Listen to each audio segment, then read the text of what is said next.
Sebagai seorang muslim, kita punya kewajiban, bukan pilihan, untuk membela agama Allah subhanahu wa ta'ala. Dan apabila seseorang itu membela, dia akan mendapatkan pahala yang besar. Membela kebenaran. Dan di saat dia wafat di atas pembelaan tersebut, apakah dizalimi, dibunuh, atau ajalnya datang, maka insya Allah diharapkan dia mati syahid di sisi Allah subhanahu wa ta'ala, atau mati yang terbaik dalam pandangan syariat Allah subhanahu wa ta'ala. Allahu Rabbi wal Islamu dini wa Muhammadan Rasulullah. Assalamualaikum warahmatullahi wabarakatuh. Alhamdulillah wassalatu wassalamu ala Rasulillah. Segala puji dan puja kehadirat Allah subhanahu wa ta'ala, juga salawat dan taslim kepada Nabi besar Muhammad sallallahu alaihi wa ala alihi wa sahbihi wasallam. Saudaraku seiman, ketemu lagi di Rabu siang waktu 13.00 waktu Indonesia Barat untuk membedah buku kita Riyadhus Shalihin tulis oleh Imam Nawawi rahimahullah. Dan di awal insya Allah kita berdoa kepada Allah subhanahu wa ta'ala, semoga Allah senantiasa memanjangkan umur kita di atas ketaatan kepadanya. Allah menerima seluruh amal yang sudah kita kerjakan, yang sedang kita kerjakan, dan juga yang akan kita kerjakan sampai menjelang ajal datang nanti dengan pahala yang sempurna. Juga semoga Allah subhanahu wa ta'ala memaafkan dan mengganti seluruh dosa-dosa kita, dosa kedua orang tua kita dan kerabat kita, menjadi pahala dengan kemahamurahannya. Dan semoga Allah subhanahu wa ta'ala senantiasa menjaga negara kita menjadi negara yang aman, tentram, damai, seluruh umat Islam di bawah naungan ukhuwah Islamiyah. Dan juga semoga Allah memberikan petunjuk para pemimpin agar menjalankan tugas mereka dengan baik, dan Allah membalas sebaik-baiknya apa yang telah mereka berikan demi untuk kemakmuran dan kebaikan negeri ini. Dan semoga Allah subhanahu wa ta'ala memaafkan kesalahan-kesalahan mereka, serta juga semoga kita semua menjadi masyarakat yang selalu gotong royong dan juga selalu patuh pada hal-hal yang bukan bermaksiat kepada Allah subhanahu wa ta'ala. Dan semoga Allah membukakan seluruh pintu-pintu rezeki untuk negara ini, ketentraman, kemakmuran, keamanan, serta juga Allah menjadikan kita semua contoh bagi negara-negara yang lain. Dan semoga Allah subhanahu wa ta'ala menyatukan kita semua di surga firdausnya tanpa hisab. Allahumma amin. Saudaraku seiman, kita akan masuk pada kesempatan ini sebuah bab yang mulia dari kitab Riyadhus Shalihin, yaitu bab ke-77, bab marah apabila kehormatan syariat Islam dilecehkan dan membela agama Allah Ta'ala. Saudaraku seiman, Allah subhanahu wa ta'ala hanya menurunkan dan memerintahkan untuk menganut satu agama, yaitu Islam. Sebagaimana Allah sebutkan dalam Al-Quran, Inna ad-dina indallahi al-Islam. Agama di sisi Allah hanyalah al-Islam. Dan juga Allah subhanahu wa ta'ala berfirman dalam ayat yang lain, وَمَنْ يَبْتَغِ غَيْرَ الْإِسْلَامِ دِينًا فَلَنْ يُقْبَلَ مِنْهُ وَهُوَ فِي الْآخِرَةِ مِنَ الْخَاسِرِينَ. Barang siapa yang coba-coba memilih selain agama Islam, maka tidak akan diterima darinya.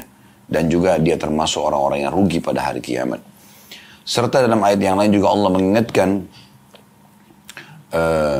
tentang masalah agama Islam yang telah disempurnakan. Al-yawma akmaltu lakum dinakum wa atmamtu alaikum ni'mati wa raditu lakumul Islam dina. Hari ini aku sempurnakan agama kalian, nikmatku pada kalian, dan aku juga ridho Islam sebagai agama kalian.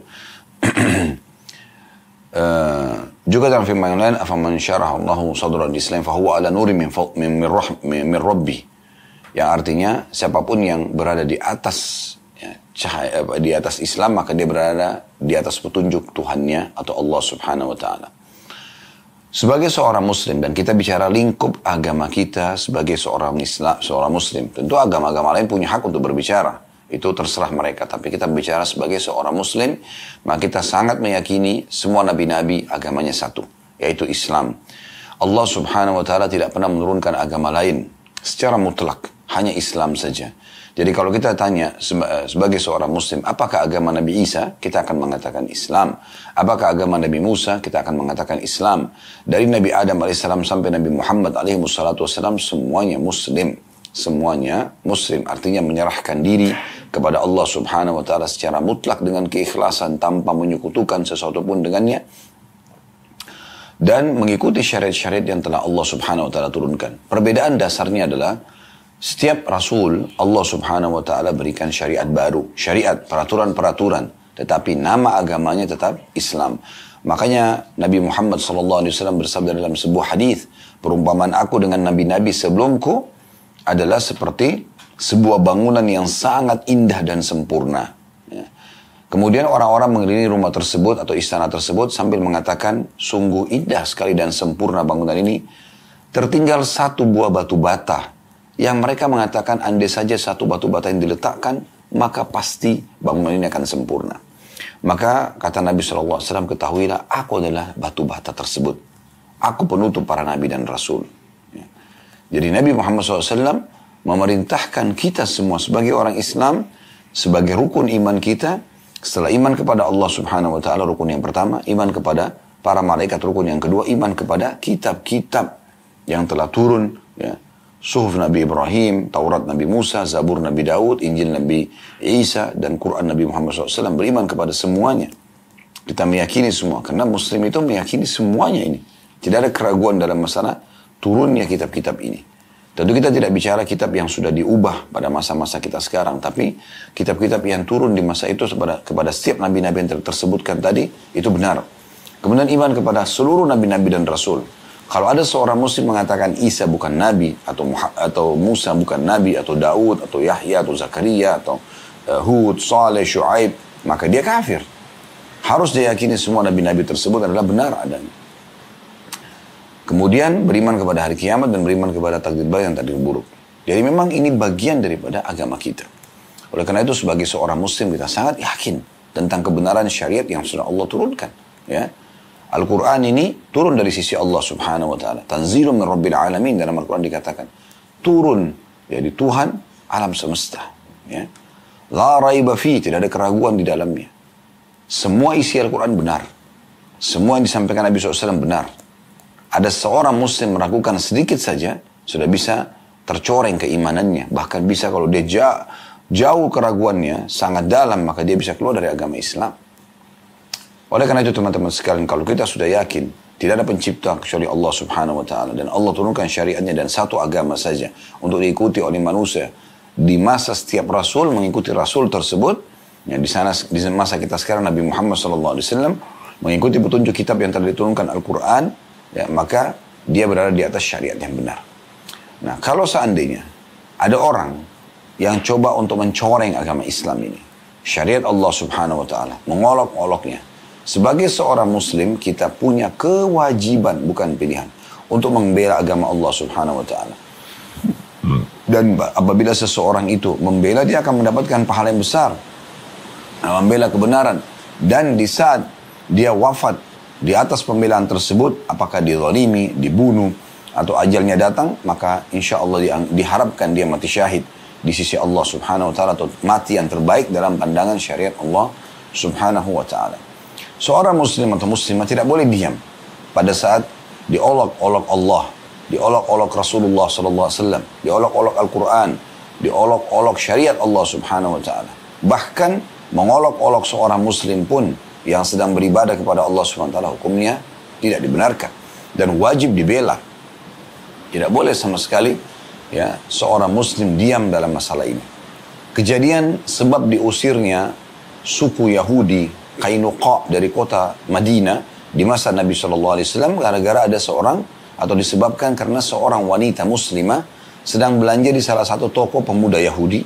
Kemudian pemuda Yahudi ini menggoda-goda si muslimah tadi, ya, tapi tidak dihiraukan, maka dia nakal, dia meletakkan sebuah besi yang tercantol di baju sahabiat atau muslimah ini, sehingga pada saat dia berdiri atau jalan, sobeklah bajunya dan tersingkap auratnya.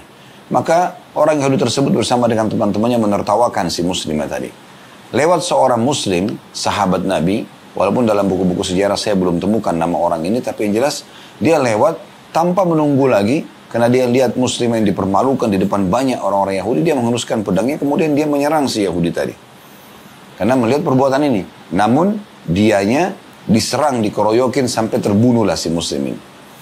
Muslimah ini, sahabat ini kembali ke Madinah, dan kemudian melapor kepada Nabi SAW. Ya Rasulullah, begini kejadiannya. Maka Nabi SAW membentuk pasukan dan mengepung suku Qainuqa. Dan meminta pembunuh si muslim tadi diserahkan. Tapi karena mereka tidak mau, maka dikepung sampai akhirnya mereka keluar dari kota Madinah. Sebab utamanya adalah karena mereka melanggar akad perdamaian yang dikenal dengan mu'ahadah. Pada saat Nabi SAW tiba pertama di Madinah, maka beliau menulis kesepakatan damai agar setiap muslim tidak mengganggu orang non-muslim di kota Madinah, orang non-muslim tidak mengganggu juga si muslim. Dan tidak ada paksaan dalam masalah agama. Walaupun waktu itu Nabi SAW yang berkuasa, kekuatan umat Islam hampir seluruh Madinah, mayoritasnya adalah kekuatan muslimin, ya, dan itu sudah diterapkan syariat Allah Subhanahu wa taala di kota Madinah, namun tidak ada paksaan. Sebagaimana Allah mengatakan la ikraha fid din, tidak ada paksaan dalam masalah agama. Enggak boleh seorang muslim mengatakan kalau kau tidak masuk Islam saya akan bunuh kamu. Itu tidak pernah ada ajaran dalam syariat Allah Subhanahu wa taala, ya. Jadi ini perintah, ya, untuk menyampaikan agama ini, tapi tidak ada paksaan dalam penerimaannya. Itu poin yang perlu digarisbawahi. Jadi tidak boleh orang tinggal diam. Kalau ada seseorang orang-orang Islam, nasihatin, berikan masukan, ya. Kalau perlu laporkan dia kalau di masa kita sekarang kepada pihak keamanan, agar jangan dibiarkan mereka mengolok-olok seperti munculnya di media. Banyak orang sekarang mengolok-olok Islam, mengolok-olok Nabi Muhammad SAW. Apa urusannya dia mengolok-olok agama kita? Kita sendiri tidak akan pernah mengganggu agama dia atau mengganggu dia. Seorang muslim itu akan selalu mengejar menjadi manusia terbaik. Tidak akan mungkin dia akan mencari permasalahan. Setiap muslim itu seperti lebah. Dia kalau memberian. Dia kalau makan yang terbaik. Karena kita punya konsep halal. Dia selalu ambil sari pati bunga. Ya, kalau lebah itu. Dan kalau dia memberi yang terbaik. Yaitu madu. Bermanfaat bagi manusia. Manis, alami. Ya. Tetapi kalau dia diganggu, sengatannya akan sangat mematikan. Muslim akan selalu memberikan manfaat kepada orang lain. Karena Nabi SAW bersabda, khairun nasi anfa'um linnas. Manusia yang paling bermanfaat dari kalangan muslimin yang paling banyak memberikan manfaat kepada orang lain. Dia akan tahu ada pahala di setiap amalan yang dia lakukan. Dia berbuat baik pada muslim atau non-muslim atau hewan-hewan, itu tumbuh-tumbuhan. Semuanya akan ada pahala di sisi Allah Subhanahu wa ta'ala. Karena Nabi SAW mengatakan di setiap denyut nyawa ada kehidupan, ya, maka terdapat pahala padanya. Kata Nabi SAW, apakah pada hewan-hewan, kata para sahabat, apakah pada hewan-hewan kami dapat pahala ya Rasulullah? Ya. Maka kata Nabi SAW, hadis tadi ya, di setiap denyut nyawa ada kehidupan. Di setiap denyut kehidupan ada pahala di situ, selama kita berbuat baik. Jadi muslim itu selalu menjadi orang yang sangat baik, kalau dia menjalankan perintah agamanya. Oleh karena itu, agama yang mulia tidak boleh dibiarkan untuk dicela. Karena memang ajarannya semua baik. Islam, muslim tidak akan mengganggu. Anda bisa lihat negara-negara di masa kita sekarang yang mayoritasnya muslim, termasuk Indonesia, Malaysia misalnya, Brunei, di negara Asia Tenggara. Dimanapun juga di muka bumi ini ada negara-negara yang lainnya seperti Pakistan dan yang lainnya. Kita temukan orang-orang non-muslim dengan leluasa mereka. Kita bicara di Indonesia saja. Walaupun mayoritas penduduk muslim, tidak ada orang muslim yang memaksakan, oh orang muslim tidak boleh di negara sini. Tidak boleh hidup di masa ini. Tidak boleh hidup di tempat kita. Ini kan orang non-muslim, ini orang kafir. Gak pernah dalam Islam begitu. Mereka boleh silakan berusaha, mereka boleh tinggal selama mereka tidak buat masalah. Bahkan mayoritas pedagang-pedagang, ya, para pebisnis orang-orang non-muslim. Dan kami orang-orang muslim sebagai konsumennya. Tapi tidak ada masalah. Tidak pernah itu kita temukan, ya, ada orang muslim mengganggu orang non-muslim. Bahkan datang belanja di tokonya, bahkan bisnis ikut partner dalam di perusahaannya dan seterusnya. Ya. Jadi memang Islam kita akan temukan akan menjadi agama rahmatan lil alamin. Ini poin penting. Oleh karena itu, kalau ada yang coba mengganggu Islam, merusak Islam, maka tentu setiap penghuninya atau penganutnya tidak akan mungkin tinggal diam, ya. Tinggal diam tidak mungkin. Kalau ada orang yang mengatakan setiap muslim mau membela agamanya, oh ini garis keras, ini fundamentalis, ini orang yang kurang akalnya, gitu. Bagaimana bisa seseorang membela keyakinan dia lalu dikatakan orang ini garis keras? Tapi tentu cara pembelaannya yang benar, ya. Sebagaimana saya katakan tadi, ada orang yang mengolok-olok agama kita, laporkan kepada pihak keamanan. Biarkan melalui prosedur negara kita yang sudah diperjuangkan oleh para pejuang negara ini. Silakan. Tapi juga jangan didiamkan, ya. Dan ingat, jangan mengambil keputusan sendiri. Nggak boleh. Tiba-tiba sendiri datang membawa pedang, tebas lehernya. Nggak, jangan seperti itu, ya. Tetapi laporkan kepada pihak yang berwenang dan insya Allah akan ada langkah, sebarkan di media misalnya, ya, supaya di follow up informasi ini. Maka ini adalah langkah yang baik dan langkah yang tepat sambil kita memohon kepada Allah Subhanahu wa taala agar tentu, ya, tidak ada lagi gangguan yang datang, ya, sebab kita kaum muslimin tidak akan mengganggu agama yang lain. Nah, ini kurang lebih gambaran tentang judul yang ditulis oleh Imam Nawawi rahimahullah. Dan tentu apa yang saya berikan contoh tadi itu berlaku di masa Nabi Muhammad SAW pun begitu. 3 suku Yahudi, Kainuka, Nadir, dan Quraidah. Selama mereka tidak mengganggu muslimin, mereka punya perdagangan, mereka punya pasukan bahkan. Ya, mereka punya kehidupan mereka sendiri, mereka menganut agama mereka, tidak ada gangguan.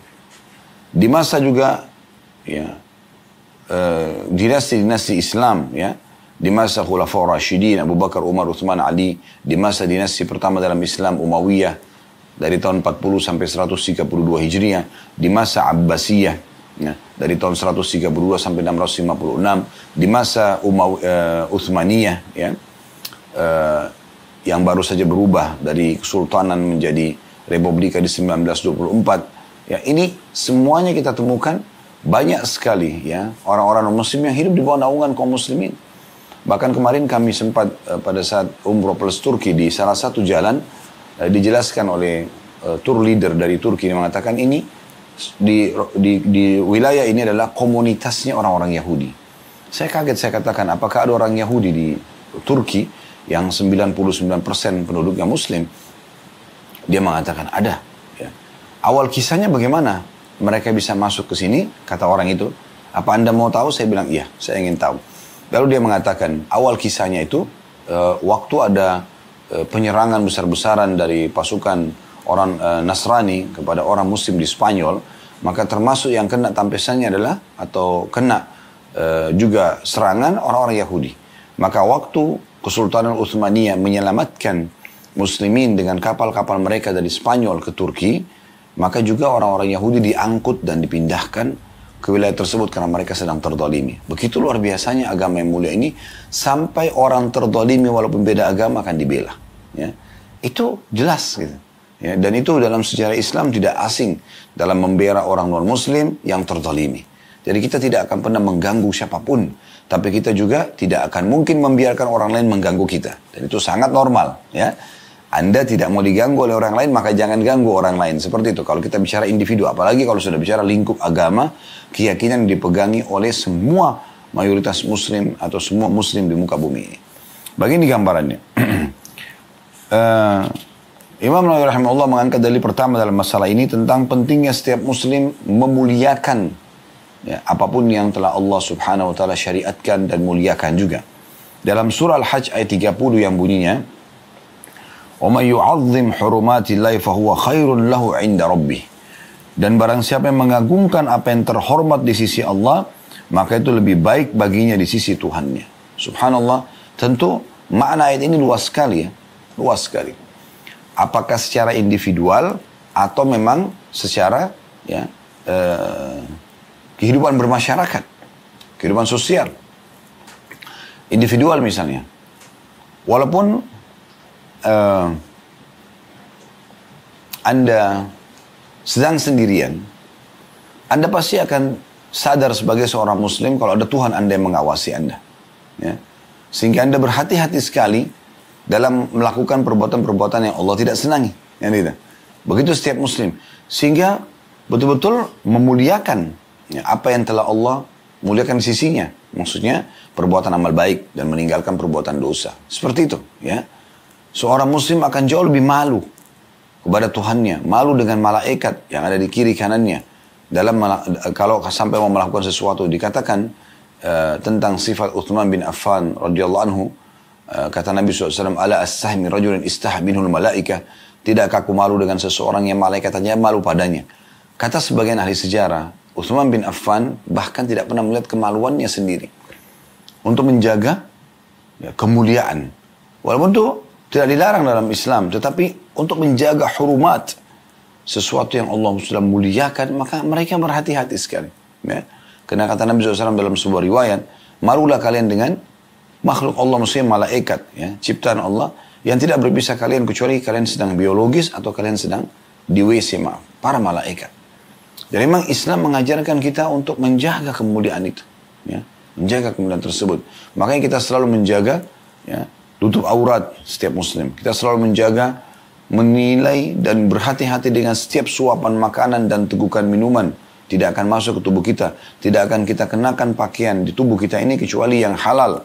Setiap muslim jeli dengan masalah itu.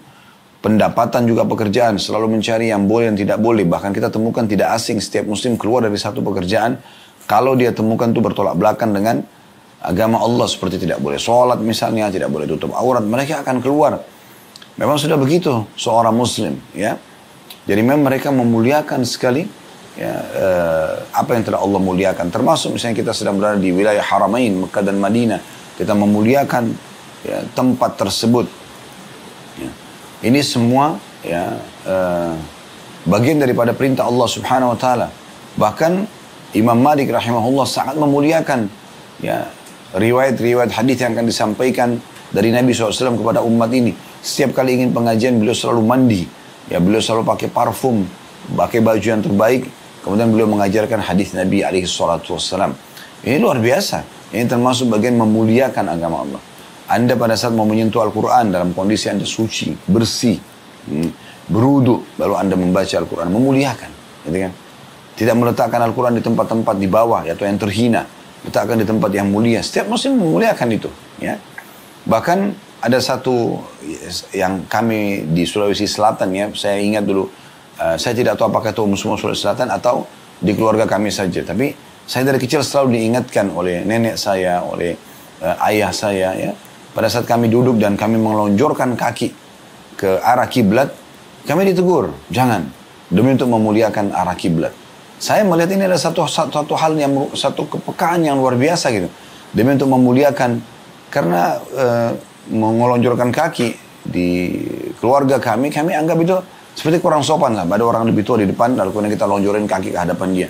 Itu aib bagi keluarga kami gitu ya. Dan memang saya terbawa dengan hal itu, saya merasa iya ya, benar. Tapi kalau kita duduk dengan santun di depan orang, walaupun dia lebih muda, apalagi kalau dia lebih tua ya, maka akan lebih memuliakan orang tersebut misalnya. Nah, ini contohnya. Apa saja ya, tidak boleh menyentuh Al-Quran pada saat lagi junub misalnya, atau membacanya gitu kan. Ini semua termasuk dalam memuliakannya. Jadi, hal-hal yang kecil pun dimuliakan, apa yang telah Allah perintahkan dan Allah muliakan, sampai pada hal yang besar. Nah, ini masuk dalam masalah barang siapa mengagungkan apa yang telah terhormat di sisi Allah, maka itu lebih baik baginya di sisi Tuhannya. Saya pernah mendatangi sebuah yayasan di Mekah. Mereka punya satu program itu namanya, kurang lebih terjemahannya, pengagungan terhadap wilayah haram. Jadi kita kalau masuk yayasan tersebut, di building mereka perkenalkan, di tembok ada banyak penjelasan, diantaranya adalah batas haram, mana batas yang Allah muliakan di Mekah, ya, yang tidak, orang kalau berbuat dosa maka akan mungkin ya lebih berat daripada dibandingkan tempat yang lain. Orang kalau buat ibadah maka mungkin lebih mulia daripada tempat lain. Inilah yang dijaga, ya, tidak boleh cabut pohonnya, tidak boleh bunuh hewannya. Kemudian juga ada penjelasan tentang bagaimana seseorang, pemerintah Saudi sekarang punya upaya untuk memuliakan Masjidil Haram, Masjid Nabawi dengan merawatnya, ya. Anda kalau pernah umrah atau haji, Anda sudah tahu bagaimana bersihnya Masjidil Haram, ya. Punya puluhan ribu pegawai mungkin, ya, yang menyapu, yang mengepel, ya, yang mengelap-lap, ya. Saya melihat sangat detail, ya. Setiap tiang itu, ada berapa banyak tiang di Masjid Haram dan Masjid Nabawi Madinah, itu ada saja setiap hari orang yang bertugas, yang memiliki pakaian khusus sebagai petugas Masjidil Haram atau Masjid Nabawi. Mereka naik dan mereka mengelap lampu-lampunya, mereka mengelap tiang-tiangnya, detail sekali gitu ya. Karpetnya itu setiap beberapa hari sekali dimasukkan ke tempat cuci khusus, mereka punya alatnya, dan disterilkan sehingga Anda tidak perlu khawatir lagi sujud. Oh, ini sudah jutaan orang yang sujud, mungkin kotor, keringatan, bersih selalu, steril. Ya, tidak kita temukan bau yang busuk, bau yang tidak kurang sedap, atau kotor misalnya sejadahnya. Bahkan sejadahnya digantikan, dulu berwarna merah, sekarang sudah berwarna hijau. Ya. Kemudian juga AC yang selalu fresh dan segar, air zam-zam yang selalu tersiapkan dengan gelas-gelas yang bersih. Ada tempat minum gelas yang baru bersih, ada gelas yang bekas dipakai, ya sebelah kanan tempat gelas yang bersih. Anda ambil, Anda minum, Anda letakkan di sebelah kiri. Tidak ada bekas orang Anda pakai gitu ya. Setiap satu tugas datang selalu mengangkat gelas yang kosong, yang kotor, mengisi kembali gelas yang kurang dari gelas yang harus dipakai oleh jemaah, ada air zam-zam yang didinginkan, ada air zam-zam yang tidak dingin bagi orang yang memang tidak mau minum dingin misalnya. Mushaf Al-Quran begitu rapih, tertata, bersih. Setiap berapa waktu sekali, kalau sudah mulai pudar warnanya, ditukar dengan yang baru, yang lainnya diwakafkan, dikasih. Anda bisa datang ke Masjid Haram Mekah, Masjid Nabawi Madinah, ada satu kantor khusus di sana. Anda bisa datang dan meminta mushaf-mushaf yang pernah ada dipakai di sana, dikasih, berdus-dus, atau dus isi 20 misalnya. Anda boleh bawa ke negara Anda bisa taruh di masjid Anda, itu terjadi gitu kan. Dan sekian banyak lah ya, hal-hal yang selalu kita temukan dari kerapian, kebersihan, karena memuliakan apa yang telah Allah subhanahu wa ta'ala muliakan. Oleh karena itu teman-teman, ini bagian daripada iman kita sebagai seorang muslim. Nah, maksud dalam masalah memuliakan ini adalah menjauhkan dan menepis ya, serta membela sekaligus apapun yang berusaha untuk menyerang dan mengganggu apa yang telah Allah muliakan dari agama ini, dari Allah subhanahu wa ta'ala, Nabi Muhammad SAW, Al-Quran dan isi-isi syariat Islam secara detail, maka tentu ini masuk dalam memuliakan kalau kita membelahnya pada saat ada yang berusaha untuk mencoreng. Baik, kita masuk teman-teman sekalian ke dalil yang kedua, surah Muhammad ayat 7 yang disampaikan oleh Imam Nawawi rahimahullah, yang berbunyi, In tansurullah yansurkum wa yuthabbit aqdamakum. Wahai orang-orang beriman, jika kalian menolong agama Allah, niscaya dia Allah, dia-nya besar kata ganti Allah, akan menolong kalian dan meneguhkan kedudukan kalian. Ya. Jadi kalau kalian membela agama Allah, maka pasti Allah pun akan membela kalian. Itu di sini membela dengan cara yang benar ya. Bukan brutal, tidak ada dalam Islam itu. Bukan berarti, oh orang ini mengolok-olok Allah, langsung henuskan pedang, tebas saja lehernya. Nggak bisa orang seperti itu. Saya sudah bilang tadi, ikuti prosedur yang ada. Laporkan, ini sudah ada pasal-pasal di negara kita tentang masalah ya, pencorengan untuk agama misalnya, atau keyakinan seseorang, itu bisa kita laporkan. Itu ada hukuman tentunya ya. Dan insya Allah sebagai seorang muslim kita lebih yakin lagi bahwasanya Allah subhanahu wa ta'ala jauh lebih kuasa untuk menghukum orang tersebut ya. Tapi kita boleh memberikan peringatan. Kemudian Imam Nawawi rahimahullah mengatakan, dan bab ini diantaranya adalah hadis Aisyah yang telah disebutkan pada bab memaafkan dan berpaling dari orang-orang bodoh ya. Itu ada footnote nomor 510 di hadis 648. Jadi ada baiknya kita kembali ke hadis 648 ya. Ini bab yang sebelumnya. Ya, dia ada di halaman 486 ya. Hadisnya nomor 648. Saya bacakan kembali. Dari Aisyah radhiyallahu anha, beliau berkata kepada Nabi SAW, Hal ata alayka yawmun kana ashadda min yawmi Uhud? Qala laqad lakitu min qawmiki. Wa kana ashaddu ma lakitu minhum yawm al-aqabah. Idh aradtu nafsi ala ibni abdi Yalila. Ya. Ibn Abi Yalila Ibni Abdi Kulal. Falam yujibni ila ma aradtu. Fantalaqtu wa ana mahmumun ala wajhi. Falam astafiq illa wa ana biqarni tha'alib. Farafa'tu ra'si. Wa idha ana bisahabatin qad adhallatni. Fanadartu fa idha fiha Jibrilu alaihi salam fanadani. Faqala inna Allah ta'ala qad sami'a qawla qawmika lak. وما ردوا عليك وقد بعث إليك ملك الجبال لتأمره بما شئت فيهم فناداني ملك الجبال فسلم علي ثم قال يا محمد إن الله قد سمع قول قومك لك وأنا ملك الجبال وقد بعثني ربي إليك لتأمرني بأمرك فما شئت إن شئت أطبقت عليهم الأخشبين فقال النبي صلى الله عليه وسلم بل أرجو أن يخرج الله من أصلابهم ممن يعبد الله وحده لا يشرك به شيئا. Terjemahannya, Aisyah bertanya, radhiyallahu anha, apakah engkau pernah mengalami suatu hari yang lebih berat daripada perang Uhud ya Rasulullah? Karena di perang Uhud sempat terjadi paman beliau terbunuh ya misalnya. Beliau menjawab, aku benar-benar telah mendapatkan apa yang aku dapatkan dari kaummu. Yang paling berat yang aku terima adalah dari mereka pada hari Aqabah. Ketika itu aku menawarkan diri kepada putra Abdul Yalil bin Abdul Kulal. Ternyata dia tidak menyambut aku dan tidak menyambut apa yang aku inginkan. Saya tidak menerima dakwah. Maka aku pergi dengan sangat sedih sepanjang perjalananku. Aku tidak tersadarkan diri kecuali ketika sampai di Qarn Tha'alib. Ini sebuah tempat ya. Kita sudah sebutkan ini hadisnya. Kita ulangi saja karena memang disebutkan tadi ada pengulangan ya. Aku angkat kepalaku, ternyata ada awan yang menaungiku. Aku memperhatikannya, ternyata di sana ada Jibril alaihissalam. Dia memanggilku dan mengatakan, sesungguhnya Allah Ta'ala mendengar ucapan kaummu terhadapmu dan penolakan mereka terhadapmu. Dia Allah mengirim malaikat penjaga gunung kepadamu agar kamu memerintahkannya untuk melakukan apa saja yang kamu kehendaki terhadap mereka. Maka malaikat penjaga gunung memanggilku dan mengucapkan salam kepadaku, kemudian berkata, wahai Muhammad, sesungguhnya Allah telah mendengar ucapan kaummu terhadapmu. Aku adalah malaikat penjaga gunung. Aku diutus oleh Tuhanmu kepadamu agar kamu memerintahkanku dengan perintahmu. Terserah engkau. Kalau kamu mau, aku akan menjatuhkan akhsyabain atau dua gunung kepada mereka. Maka Nabi SAW bersabda, justru aku berharap semoga Allah melahirkan dari tulang sulbi mereka orang-orang yang menyembah Allah semata, tidak menyekutukannya dengan apapun. Ya. Hadis ini tentu sudah kita jelaskan ya. Kurang lebih 2 bab yang lalu. Kita sekarang di bab 77, ini di bab 75 ya. Imam Nawawi rahimahullah mengatakan di sini bahwasanya dalam bab ini diantaranya ada hadis Aisyah yang disebutkan dalam bab memaafkan dan berpaling dari orang-orang bodoh. Maksudnya bagaimana dari hadis Aisyah tadi radhiyallahu anha, Nabi SAW memaafkan dan berharap agar agama ini tetap tersebar ya, dan mendoakan kebaikan agar turun atau keluar dari keturunan orang-orang yang kufur kepada Allah SWT ini, orang-orang yang beriman kepada Allah.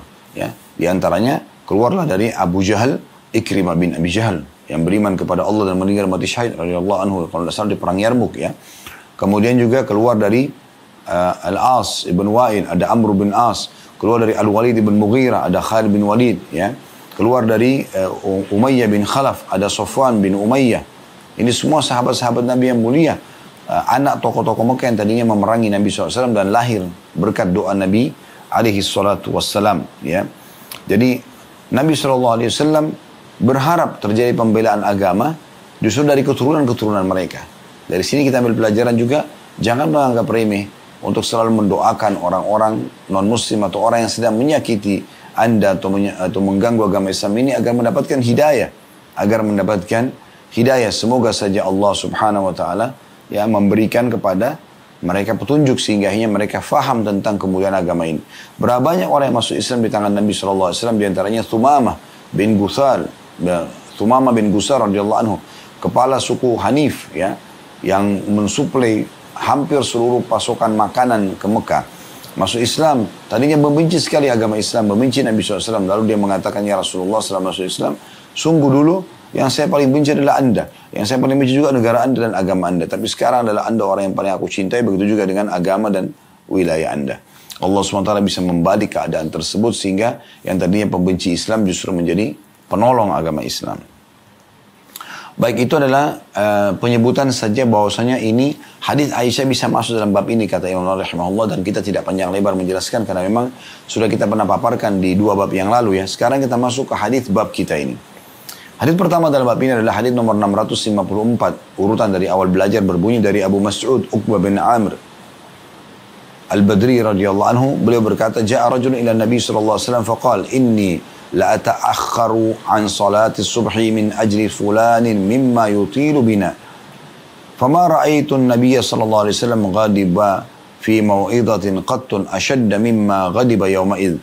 Faqala ya ayuhan nas inna minkum munaffirin فأيكم أما الناس فليوجز فإن من ورائه الكبير والصغير وذا الحاجة. Hadis ini riwayat Bukhari Muslim. Terjemahannya, ada seseorang yang datang kepada Nabi SAW lalu berkata, sesungguhnya saya sengaja tidak ikut sholat berjamaah subuh karena fulan memanjangkan sholatnya ketika mengimami kami. Maka saya, kata perawi hadis ini, tidak pernah melihat Nabi SAW marah dalam memberikan nasihat lebih keras daripada marah beliau pada hari itu. Beliau bersabda, wahai manusia, di antara kalian ada yang membuat orang-orang menjauh dari agama. Barang siapa di antara kalian yang mengimami sholat berjamaah, maka hendaklah meringankan karena di belakangnya ada orang tua, anak kecil, dan orang yang memiliki keperluan. Hadis ini teman-teman sekalian diangkat oleh Imam Nawawi rahimahullah dan dimasukkan dalam bab ini karena ada pesan yang beliau ingin sampaikan. Yaitu bagaimana kita harus membuat orang lain mencintai agama ini. Menerima agama ini. Bukan justru mereka menjauh dan tidak menyukai agama ini. Bagaimana mereka bisa mendapatkan hidayah. Sebagaimana Anda juga dapat hidayah. Ada sebuah permasalahan kecil yang sering terjadi di masyarakat. Apabila seorang muslim atau muslimah sudah mengenal agama Allah SWT, maka tanpa mereka sadar syaitan datang menghiasi pada diri mereka. Seakan-akan mereka yang paling benar, mereka yang lainnya adalah ahli neraka misalnya ya, apalagi orang non-muslim. Tanpa mereka mendakwahinya. Tanpa mereka tunjukkan bahwasanya ini loh enak ini, imanan yang saya rasakan, agama ini benar loh. Merangkul mereka sebagai sumber pahala agar bisa mendapatkan hidayah ini. Tapi justru begitu ketemu lihat dari kepala sampai kaki, oh ini bukan golongan saya, selesai. Tidak pernah Islam mengajarkan masalah ini. Dari mana Anda dapatkan kaidah ini gitu kan?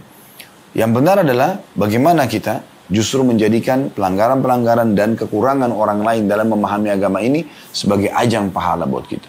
Kita meraih pahala maksimal dari apa yang terjadi pada diri orang itu tersebut. Itu yang digambarkan oleh Nabi SAW dalam masalah ini. Ada seseorang datang mengeluh kepada Nabi SAW. Dia tidak hadir sholat subuh di masjid dekat rumahnya. Karena dia mengatakan, yang jadi imam ya Rasulullah lama sekali kalau baca Al-Quran. Iya kalau suaranya bagus. Kalau suaranya nggak bagus gimana? Ada orang gitu ya. Saya pernah sholat di belakang orang, lama sekali baca ayat. Padahal sebenarnya bacaannya pun tidak sedap untuk didengar gitu. Bukan Al-Qurannya, tapi cara dia membaca gitu. Dia terus saja baca sepanjang mungkin. Akhirnya banyak orang yang tidak ikut sholat berjamaah. Ini berbahaya orang seperti ini. Dia tidak paham. Kalau dia sedang sholat sendiri, silahkan dia panjangkan bacaannya. Tapi kalau sholat berjamaah, jangan. Ya. Dia pilih surah-surah ayat-ayat yang kira-kira ayat-ayat ini cukup untuk dibaca, sudah selesai. Itu pun di saat memang, kalau Anda mau baca sedikit panjang, tepat. Maghrib dan Isya. Maghrib pendek waktunya. Jangan baca panjang-panjang. Saya berapa kali sholat di Masjid Haram dan Masjid Nabawi Madinah. Di sholat maghrib memang baca wal asr dan inna ataina. Baca al-ikhlas sama al-falaq. Al-kafirun dengan al-ikhlas misalnya. Tapi kadang-kadang juga ada imam yang membaca sedikit panjang. Tapi dengan suara yang indah. Dan tidak berlebihan. Cuma kalau di sholat subuh. Ya, di sholat duhur. Biasanya Nabi SAW cukup panjang baca. Sholat duhur walaupun tidak bersuara tapi cukup panjang beliau sholat gitu kan. Tapi ini juga sesuai dengan atau proporsional lah ya. Tidak terlalu berlebihan dalam masalah ini. Dari sini Nabi SAW sempat marah kepada imam tadi. Kenapa kok dia membuat orang lari dari agama? Kenapa nggak membuat orang tertarik untuk datang ke masjid dengan suara yang indah, dengan bacaan yang baik ya. Jadi yang ingin ditipesankan di sini ternyata ya. Kalau ada orang yang justru menjauhkan orang dari agama ini, dianggap orang ini tidak memuliakan agama ini. Nah itu pesannya, gitu kan. Makanya Nabi SAW mengatakan, inna minkum munaffirin. Ada di antara kalian orang yang suka menjauhkan orang dari agama. Oleh karena itu siapa yang mengimami seseorang, siapa yang mengimami manusia dalam sholat, maka dia harusnya meringkasnya, gitu kan. Karena di belakangnya ada orang tua, ada anak-anak, dan ada orang yang punya hajat-hajat yang harus diselesaikan. Pernah juga satu kali terjadi dalam riwayat lain Mu'adz bin Jabal radhiyallahu anhu sholat, mengimami sholat. Rupanya ada satu anak muda datang ikut berjamaah, kemudian dia berhenti dari sholat jamaah lalu dia sholat sendiri. Dilaporkanlah kepada Nabi SAW, ya Rasulullah tadi ada satu orang itu. Masa kita lagi sholat berjamaah dia berhenti lalu dia sholat sendiri. Nabi SAW mengatakan coba panggil, dipanggil. Ditanya kenapa kamu seperti ini? Dia mengatakan ya Rasulullah ya sesungguhnya ya orang ini bacanya panjang sekali. Orang ini bacanya panjang sekali gitu, ya. Maka saya sholat sendiri, saya punya hajat. Maka Nabi SAW mengatakan kepada Mu'adz, afattanun anta ya Mu'adz? Apakah kau penyebar fitnah, hai Mu'adz?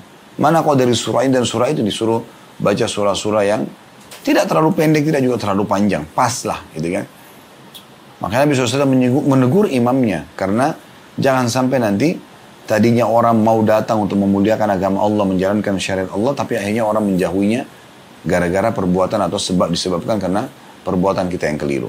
Nah, ini juga masuk dalam seperti kalau para da'i yang suka emosional, marah-marah, dalam menyampaikan atau ikut-ikutan gosipin orang, ikut-ikutan menghardik orang yang berlebihan. Ini semua mencoreng kehormatan agama Allah. Kenapa nggak sampaikan dengan baik? Justru di saat posisi Anda sebagai seorang dai, Anda harus lebih bijaksana, lebih dewasa.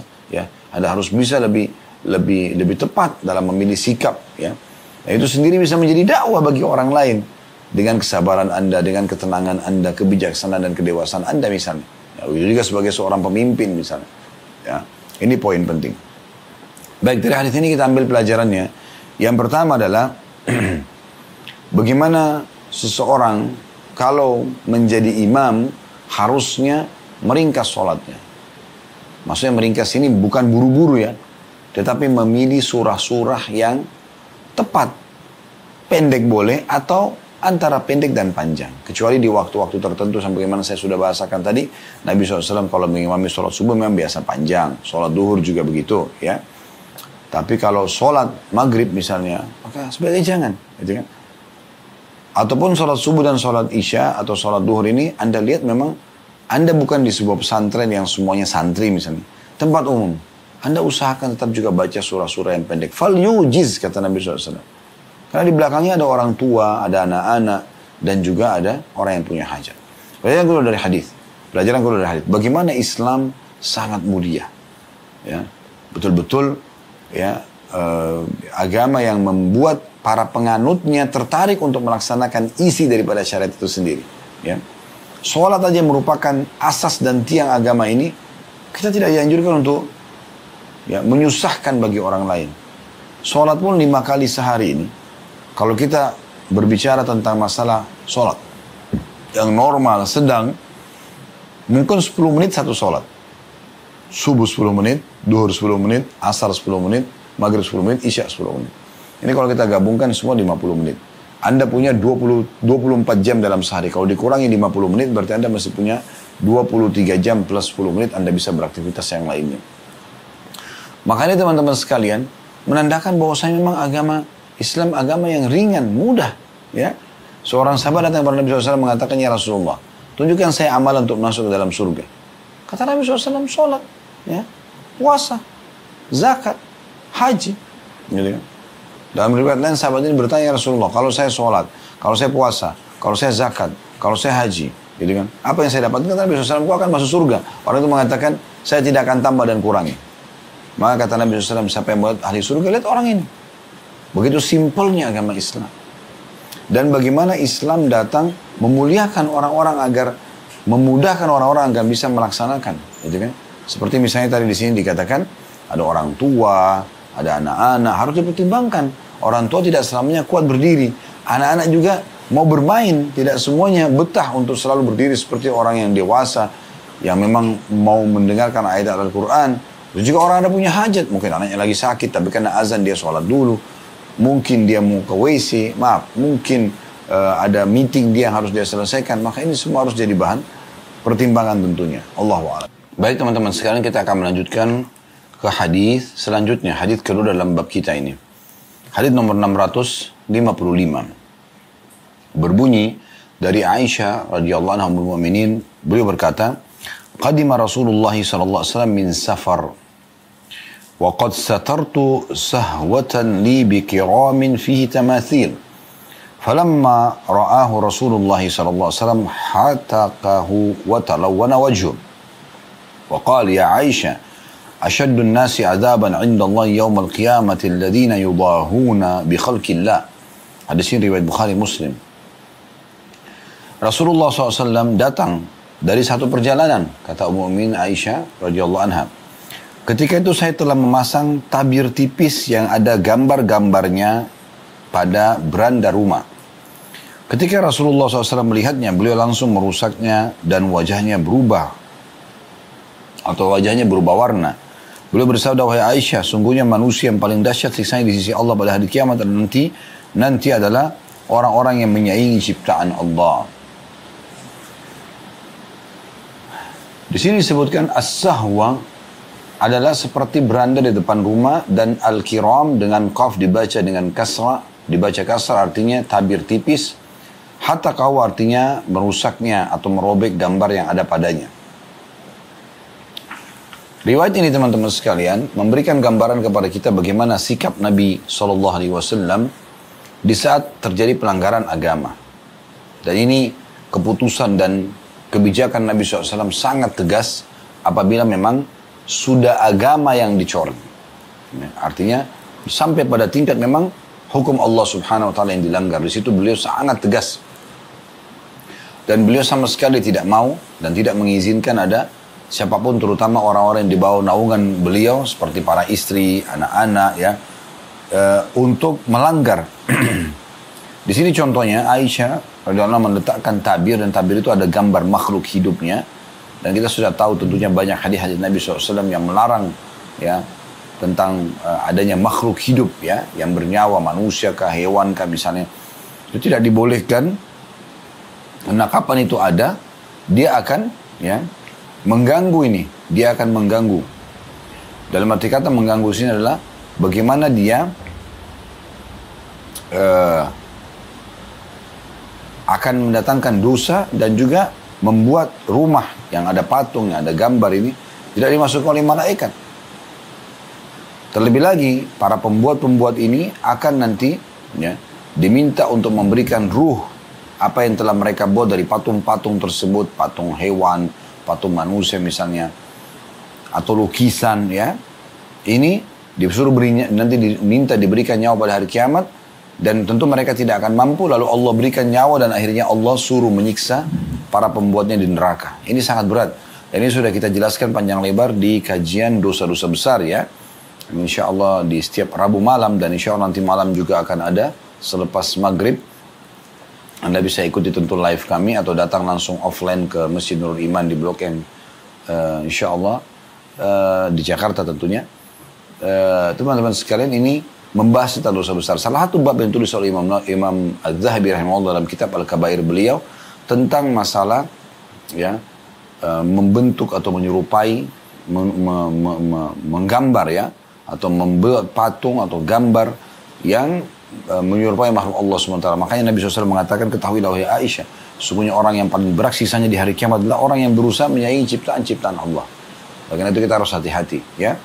Berbeda sedikit dengan foto, tentunya hukum foto adalah umumnya ulama membolehkan masalah itu. Tapi kalau sudah lukisan ya, atau membuat patung, maka ini ada larangannya. Seperti itu kurang lebih gambarannya. Baik, kita langsung saja masuk pada pelajaran yang bisa diambil dari hadis ini.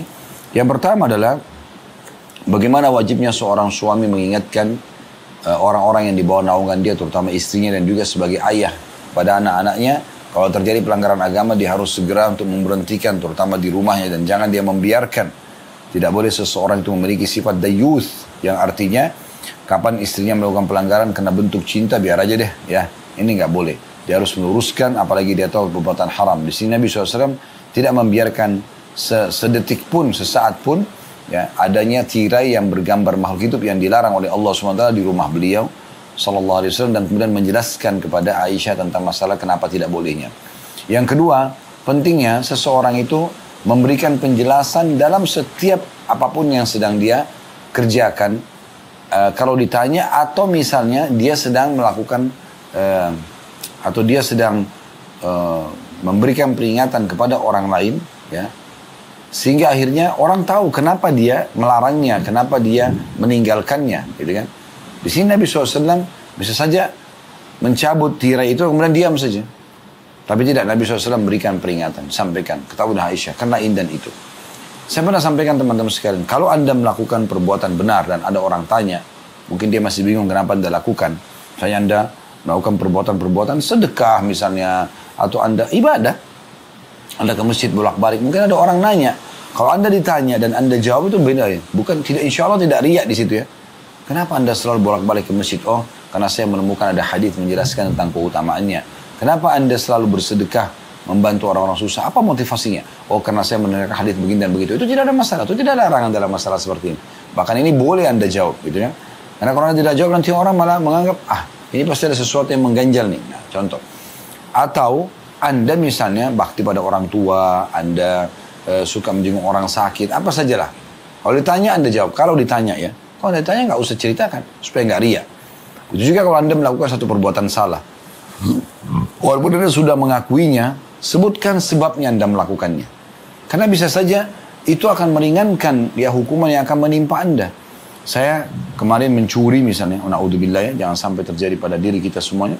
Jangan ada orang dia mengatakan saya mencuri karena anak saya ya kelaparan. Saya kok tidak mengambil ini, maka anak saya akan mati karena saya sudah minta sana sini nggak dikasih. Dan ada betul itu, misal contoh. Walaupun saya salah dengan mencuri ini misalnya. Nah, tetap di sini penyebutan tentang alasannya penting untuk itu. Bukan untuk ya membela diri bukan, tapi untuk menjelaskan saja kenapa saya melakukannya. Nah, itu perlu gitu kan. Kenapa belum masak makanan misalnya suami tanya kepada seorang istri, oh saya tadi ketiduran mohon maaf. Kan penyebutan alasan itu membuat orang yang sedang merasa terganggu atau terzalimi akan lebih mudah untuk memaafkan karena dia tahu oh ternyata memang ada uzurnya. Nah seperti itu. Baik, dua buah hadis tersedia di bab ini. Hadis nomor 650 ya, 6.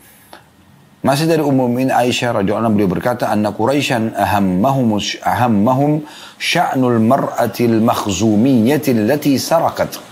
Faqalu man yukallimu fiha Rasulullah sallallahu alaihi wasallam faqalu man yajtari'u alaihi illa Usamah bin Zaid hibbu Rasulillah sallallahu alaihi wasallam fakallamahu Usamah faqala Rasulullah sallallahu alaihi wasallam tashfa'u fi hadd min hududillah ta'ala thumma qama fakhtataba ثم قال إنما أهلك من قبلكم أنهم كانوا إذا سارك فيهم الشريف تركوه وإذا سارك فيهم الضعيف أقاموا عليه الحد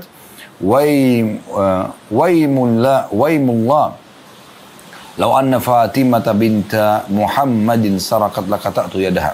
Hadis ini riwayat Bukhari Muslim. Aisyah berkata, radhiyallahu anha terjemahannya, bahwa kaum Quraisy dibuat risau oleh kasus wanita dari suku Makhzumiyah yang mencuri. Maka mereka berkata, siapakah yang akan membicarakan masalah ini dengan Rasulullah SAW? Maka mereka berkata, tidak ada seorang pun yang berani melobi Rasulullah SAW kecuali Usamah bin Zaid. Karena dia adalah kesayangan Rasulullah SAW. Lalu Usamah membicarakannya kepada Nabi SAW, maka Nabi SAW bersabda, apakah pantas wahai Usamah kamu memberikan pertolongan dalam satu hukum had di antara hukum had-had Allah? Had itu berarti hukuman peraturan Allah yang mendatangkan hukuman fisik ya. Kayak orang dipotong tangannya kalau mencuri, dicambuk kalau dia berzina atau dirajam atau dibunuh hukum mati kalau memang dia juga membunuh misalnya ya. Kemudian beliau SAW berdiri dan berkhutbah ya. Dan beliau berkata atau bersabda, sesungguhnya yang telah menghancurkan orang-orang sebelum kalian adalah apabila yang mencuri adalah orang yang terpandang di tengah-tengah mereka, mereka membiarkannya. Dan apabila yang mencuri itu adalah orang yang lemah di antara mereka, mereka menegakkan hukuman atasnya. Demi Allah, seandainya Fatimah putri Muhammad ini mencuri, niscaya aku akan potong tangannya. Hadis ini riwayat Bukhari Muslim. Hadis ini luar biasa teman-teman. Jadi gini, di zaman Nabi SAW ada seorang wanita, sebagian ahli hadis pernah kami pelajari, menyebutkan bahwasanya nama wanita ini juga Fatimah. Dari suku Makhzumiyah. Tradisi orang-orang Quraisy dulu, walaupun mereka tahu kalau pencuri itu dipotong tangannya dari syariat Nabi Ibrahim AS, karena mereka berpegang juga pada syariat itu di Mekah, walaupun mereka melakukan kesyirikan ya, mereka masih ya menyembah juga berhala, menyembah juga Allah gitu kan. Tapi intinya, tradisi mereka pada saat itu, kalau ada orang terhormat yang mencuri, mereka tidak hukum, gak dipotong tangannya. Tapi kalau ada orang lemah mencuri, ya udah hukum. Ini terjadi di umumnya masyarakat di masa kita sekarang pun, gitu kan. Kadang-kadang orang-orang yang punya jabatan, segala macam punya duit, mereka bisa selamat. Tapi tidak semua tentunya. Ada juga orang yang, Masya Allah menetapkan hukum, walaupun pada orang-orang yang punya nama, dihukum juga, gitu kan. Punya jabatan, karena mereka melanggar. Nah ini akan tersebar keadilan di negaranya. Tetapi teman-teman sekalian, di sini masalahnya, ya, di masa itu tradisi mereka tidak seperti itu. Kalau ada orang yang lemah mencuri, dihukum. Kalau ada orang yang kuat mencuri, tidak dihukum. Ya, kalau kita sekarang pencuri ayam dihukum, dipenjara, atau pencuri apalah ya, pakaian misalnya, ya. Atau mungkin mengambil uang ya 500.000, 1 juta itu ribut ya. Tapi kalau ada orang yang korupsi, ya, bawa lari uang, mencuri miliaran, mungkin ratusan miliar, bahkan triliunan, tidak kena hukum. Nah ini, karena mereka punya kekuatan ini dan itu, bayar sana, bayar sini. Nah ini subhanallah, ya, yang terjadi di masa itu. Sekarang di masa kita ada, tapi tidak semuanya tentunya. Ya. Nah di sini, ada satu wanita dari suku Makhzumi mencuri. Maka orang-orang Quraisy yang sudah masuk Islam bingung, ini hukum enggak ya? Gitu. Maka mereka berusaha melobi, ingin melobi Nabi SAW, kira-kira boleh enggak ya? Nabi izinkan enggak supaya perempuan ini enggak dipotong tangannya walaupun dia mencuri gitu. Maka mereka mencari tahu siapa kira-kira yang paling pantas untuk melobi Nabi SAW. Maka mereka temukan yang paling pantas untuk itu seorang anak kecil, ya, umurnya masih belasan tahun, tapi dia dan ayahnya kekasih Nabi SAW. Ayahnya Zaid bin Haritha, anak angkat Nabi SAW dan kekasih Nabi. Anaknya namanya Usama. Nabi sangat sayang pada anak ini, ya. Sampai pernah Usama ini sakit di masa kecil, beringus sakit, disuruh Aisyah untuk membersihkan, merawat baik-baik anak tersebut karena kekasih Nabi SAW. Maka Usama pun diminta oleh orang Quraisy untuk bicara, lalu dia datang kepada Nabi SAW mengatakan, ya Rasulullah, ada begini dan begitu. Maksudnya ada wanita ini mencuri tapi dari suku terhormat. Tolonglah kalau bisa supaya lebih untuk menjaga nama baik sukunya, nama baik keluarganya, jangan dikenakan hukuman potong tangan gitu ya. Maka Nabi SAW langsung marah pada Usama dan mengatakan, Atashwa fi haddin min hududillah, apakah kau mau memberikan pertolongan terhadap pelanggaran terhadap hukum Allah yang memang ada hukuman keras dalam masalah ini? Maka Nabi SAW tidak pakai tunggu lama, beliau langsung berkhutbah dan beliau mengatakan, ya, dalam sabdanya masyhur, sungguhnya orang-orang sebelum kalian binasa justru kalau ada orang yang terhormat mencuri mereka tidak hukum, kalau ada orang lemah mencuri mereka hukum. Maka ketahuilah, demi Allah, kalau seandainya Fatimah anakku ini, aku sekarang seakan-akan Nabi mengatakan aku ini raja, aku ini nabi, ya. Kalau ini aja anakku Fatimah mencuri, aku akan potong tangannya. Nah, penyebutan Nabi SAW tentang Fatimah ada kemungkinan relevansinya dengan nama si wanita pencuri yang bernama Fatimah juga. Atau memang Nabi SAW memberikan gambaran bahwasanya jangankan anak orang yang terhormat, anak saya sendiri pun, saya seorang Nabi, saya akan potong tangannya kalau dia mencuri. Nah, ini globalnya hadis. Baik, faedah pertama dari hadis adalah pentingnya seseorang itu menjaga kemuliaan agama ini. Pelanggaran agama ya pelanggaran. Sebagaimana sekarang juga banyak orang menganggap pelanggaran satu negara, misalnya peraturan walaupun tidak sesuai dengan agama Allah, itu wajib dihukum misalnya. Nah, agama Allah juga lebih pantas untuk itu, ya. Maka ini poin yang penting. Ya. Kemudian yang kedua ada namanya hukum had dalam Islam. Ini mah hukum Islam ada begitu, pencuri dipotong tangannya, orang yang berzina kalau belum menikah dicambuk dan diasingkan setahun, atau kalau sudah menikah dirajam, orang membunuh dihukum mati. Memang ada dalam Islam hukum ini. Mungkin ada yang mengatakan, oh keras sekali Islam ya, masa begitu hukumannya? Orang yang ngomong seperti ini karena belum merasakan apa yang dirasakan orang yang sedang tercuri barangnya, ya, dizinai istrinya atau anaknya, ya, diperkosa misalnya. Ya, mereka belum merasakan itu. Mereka belum merasa pada saat mereka ada keluarganya dibunuh, ya. Sekarang teman-teman sekalian, kalau Anda menemukan ada pas pulang rumah ada satu maling lagi mengambil barang-barang Anda, apa yang Anda lakukan? Mungkin Anda bukan cuma memotong tangannya, Anda kalau pegang pisau mungkin Anda akan menusuknya. Karena dia masuk di rumah kita mencuri misalnya. Islam datang tidak, tangkap orang itu, kasih pemerintah, pemerintah akan hukum. Salah, potong tangannya, iklankan ke orang-orang supaya orang berhenti mencuri. Karena kalau satu orang dipotong tangannya, 10.000 orang berhenti mencuri. Ya. Kemudian juga orang yang berzina. Pernah ada sahabat masih muda mengatakannya, Rasulullah, saya mau tinggalkan semua larangan agama, kecuali zina, izinkan saya. Kata Nabi SAW, kau ridho enggak kalau istrimu dizinai? Enggak. Kalau anakmu? Enggak. Kalau ibumu? Enggak. Kalau kau tidak mau, bagaimana kau lakukan pada orang lain? Orang juga ada yang sakit hati gitu kan. Kemudian yang ketiga, misal orang membunuh dibunuh. Ini orang yang belum pernah, bagaimana kalau dia pulang ke rumah ditemukan anaknya sudah dibunuh, istrinya dibunuh. Mungkin kalau dia tahu pembunuhnya apa yang dia lakukan? Bukan cuma orang itu yang akan dia bunuh. Kalau dia tidak temukan mungkin ada orang di rumahnya, dia akan brutal membunuh, ya, keluarga orang yang membunuh keluarganya itu. Kan gitu. Tapi Islam tidak mengatakan tangkap orang itu, kemudian ya nanti biar pemerintah yang mengambil alih untuk hukuman orang tersebut supaya yang lainnya berhenti untuk melakukan kriminal-kriminal seperti ini tentunya. Nah ini maksudnya. Jadi ada hikmah daripada hudud tersebut. Ya. Yang ketiga yang terakhir adalah tidak bolehnya memberikan pertolongan bagi orang-orang yang melakukan pelanggaran-pelanggaran. Ya. Dinasehatin. Misal ada orang dalam Islam gitu ya. Misalnya dia ketangkap mencuri. Di penjara lah dia, lalu diproses. Sementara di penjara dia taubat kepada Allah SWT, ini tidak menutup, tidak menghalangi dia untuk tetap dihukum, gitu kan? Walaupun dia sudah bertaubat.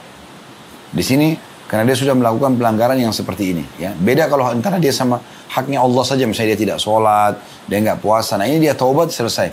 Tapi kalau berhubungan dengan hak manusia, nggak bisa. Walaupun dia sudah taubat, tetap harus mengembalikan hak orang tersebut. Atau paling tidak ada pemaafan dari pemilik hak. Nah itu poin penting. Yang terakhir hadis kita dalam bab ini adalah hadis nomor 657 berbunyi dari Anas radhiyallahu anhu. Anna Nabi SAW ra'a nukhamatan fil qiblah. فشق ذلك عليه حتى روي في وجهه فقام فحكه بيده فقال إن أحدكم إذا قام في صلاته فإنه يواجه ربه وإن ربه بينه وبين القبلة فلا يبصقن أحدكم قبل القبلة ولكن عن يساره أو تحت قدمه ثم أخذ طرف ردائه فبصق فيه ثم رد بعضه على بعض faqala au yaf'alu hakada. Hadis riwayat Bukhari Muslim. Bahwasanya Nabi SAW melihat ada dahak di arah kiblat. Hal itu memberatkan beliau hingga hal itu terlihat pada wajah beliau. Marah Nabi SAW melihat ada dahak di arah kiblat di masjid. Lalu beliau berdiri dan mengeriknya dengan tangan beliau sendiri. Karena masa itu kan tanah itu belum ada keramik ya. Maka beliau mengerik tanah kemudian menimbun ludah atau dahak tersebut. Dengan tangan beliau SAW. Sesungguhnya, ya, salah seorang, lalu beliau bersabda, sesungguhnya salah seorang di antara kalian berdiri dalam sholatnya. Maka itu berarti dia sedang bermunajat kepada Tuhannya. Dan sungguhnya Tuhannya berada di antara dia dan kiblat. Maka jangan sekali-kali salah seorang di antara kalian meludah ke arah atau di arah kiblat. Tapi di arah kirinya atau di bawah telapak kakinya. Kemudian beliau menarik ujung kain selempangnya dan meludah di dalamnya, kemudian melipatnya. Lalu beliau bersabda, atau melakukan seperti ini. Hadis ini riwayat Bukhari Muslim. Ada penulisan di sini, ada tambahan informasi setelah hadis oleh Imam Nawawi rahimahullah, perintah meludah ke arah kiri atau di bawah telapak kaki ini apabila berada di luar masjid. Adapun di dalam masjid maka tidak boleh meludah kecuali pada bajunya. Nah, ini pembatasannya ya. Baik, kita mengambil pelajaran daripada atau memberikan gambaran dulu ya globalnya riwayat ini, bahwasanya perlunya seseorang itu marah pada saat marah karena Allah Subhanahu Wa Taala dan menunjukkan ketidaksukaan dia. Pada saat Nabi SAW masuk ke masjid mendapatkan dahak, dan saya sudah katakan tadi zaman itu tidak ada keramik, belum ada marmer, jadi tanah itu sama lantai masjid itu masih tanah. Maka beliau mengerik dengan tangan beliau tanah, bukan dahaknya ya, bukan menimbunnya, gitu kan. Lalu beliau mengatakan, sesungguhnya seseorang dari kalian kalau sedang sholat dia bermunajat dengan Tuhannya. Bagaimana dia bisa meludah di situ? Ya, apalagi ke arah kiblat. Ya. Maka harusnya dia jangan sampai dia meludah ya ke arah kiblat, tapi ke arah kiri atau di bawah telapak kakinya. Maksudnya, ya Nabi SAW berikan gambaran, dia mengambil ujung selempangnya atau ujung bajunya, kemudian dia, misalnya dia bersin, ya dia tutup. Atau dia harus memang mengeluarkan dahak, maka di bajunya. Atau mungkin zaman sekarang orang ada tisu, ada sapu tangan, itu yang digunakan. Ya. Diambil, misalnya dia lagi flu berat, ya, dia membersihkan hidungnya gitu kan. Atau dia mengeluarkan dahaknya, itu pun dia jangan menghadap depan. Ke arah kiri atau ke arah bawahnya. Ya. Sehingga jauh lebih santun dan sopan terlihat. Ya. Itu pun kalau dalam keadaan darurat. Dan Nabi SAW berikan gambaran dengan ujung selempang beliau. Beliau meludahkan di situ. Dan beliau melipatnya. Ya. Ujung selempangnya itu udah selesai. Nanti dibersihkan di rumah. Supaya tidak mengganggu orang lain dan tidak mengotori masjid. Ini globalnya makna hadis. Baik, kita ambil pelajaran dari hadis ini. Yang pertama adalah tidak bolehnya dan hukumnya berdosa seseorang meludah di masjid. Ya. Ini karena menghormati masjid rumah Allah Subhanahu Wa Taala. Kenapa meludah di lantainya misalnya sembarangan? Masuk dalam masalah ini kalau kita tarik tentunya membuang ingus ya maaf, ya. Membuang kotoran-kotoran yang lain maaf, upil, apalah kotoran kuping harusnya dijaga semuanya. Ya, jangan kotori masjid. Mohonlah ampun kepada Allah SWT kalau anda pernah lakukan ini. Dan ini cukup banyak hadis ya. Disebutkan juga termasuk oleh Al-Mudhir dalam kitab Targhib Tarhib beliau. Tentang hadis-hadis larangan dan ancaman orang yang meludah ke masjid. Ini sangat membuat Nabi SAW marah. Yang menandakan memang ini pelanggaran besar di sisi Allah Subhanahu Wa Taala. Ya. Itu pelajaran. Jadi tidak boleh meludah di dalam masjid kecuali anda letakkan di wadah. Seperti misalnya tisu kalau zaman kita sekarang itu lebih gampang tisu. Makanya selalu kantongin tisu di saat anda memang membutuhkan, kalau anda flu, ya, anda beringus, maka anda bersihkan atau anda berdahak, anda bisa letakkan di situ. Itu pun jangan ganggu orang lain. Dengan sopan dan santun anda keluarkan, kemudian anda letakkan di kantong anda. Ya, mungkin 2 lembar tisu supaya nggak tembus itu jauh lebih baik misalnya. Maka ini pelajaran yang pertama. Pelajaran yang kedua, orang kalau sedang sholat dia sedang bermunajat dengan Tuhannya. Berbicara, berdoa dengan Tuhannya. Maka Nabi SAW mengatakan ya, bahwasanya Tuhannya berada di antara dia dengan kiblat. Ada di hadapannya Allah SWT. Dia sedang bermunajat. Maka jangan sekali-kali di antara kalian meludah ke arah kiblat. Ke depannya. Gitu kan? Bahkan juga kita tahu dalam sholat kita disuruh lihat ke arah tempat sujud kita. Nah, di hadapan kita Allah Subhanahu wa taala. Kita sedang berhadapan dengan Allah. Ini pelajaran yang lain. Pelajaran yang terakhir, bahwasanya anjuran agar selalu menggunakan wadah kalau membersihkan ya apapun dari ludah, ingus, ya, kotoran-kotoran ini dalam sholat atau di luar sholat. Islam selalu mengajarkan agar kita bersih. Bukan berarti dalam sholat kita menggunakan kain atau tisu lalu di luar sholat kita sembarangan ya. Harus dijaga ini. Ada orang sering kali sembarangan meludah. Keluarkan di pinggir jalan dengan teriak. Oh, dibuang di pinggir jalan. Padahal orang lagi rame jalan di situ. Kenapa? Kalau Anda harus meludah pun, Anda ke pinggir. Anda cari tempat yang lebih pantas ya. Yang maksudnya tidak dilihat orang lain. Ataupun Anda timbun. Ya, itu penting. Atau Anda ke kamar mandi. Kalau memang dekat, Anda kumur-kumur. Anda keluarkan ingus Anda. Itu kan lebih baik. Maka ini pelajaran-pelajaran termasuk adab dalam Islam insyaAllah. Subhanakallahumma bihamdika. Asyhadu an la ilaha illa anta astaghfiruka wa atubu ilaik. Wassalamualaikum warahmatullahi wabarakatuh.